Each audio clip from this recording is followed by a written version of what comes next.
पोरे पोर लेला ना मजा राजा थोरे थोर चढ़ल जवानी रस भरल पोरे पोर लेला ना मजा राजा थोरे थोर सुनाए राजा धरा न पाजा सुनाए राजा धरा न पाजा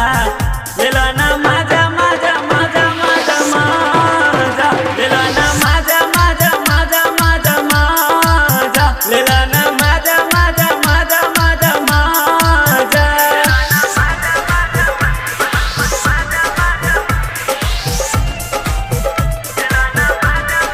तोहरे ले राजा लाली भाली लगैनी तोहरे ले सोलो सिंगार हम सजैनी तोहरे ले राजा होठ लाली लगैनी तोहरे ले सोलो सिंगार हम सजैनी सुनाए राजा धरा न पाजा सुनाए राजा धरा न पाजा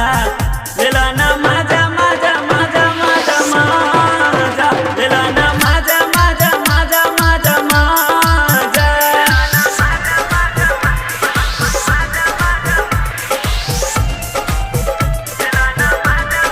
सेजिया पे राजा हमके सुताव हो चढ़ल जवानी के तू याद बताव हो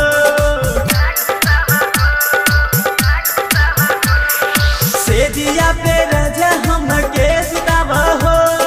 चढ़ल जवानी के तू याद बताव हो सुनाए राजा धरा न पाजा सुनाए राजा धरा न पाजा लेला ना मजा मजा मजा मजा मजा लेला ना मजा मजा मजा मजा मजा कुमार सिंगिंग स्टूडियो सुपौल।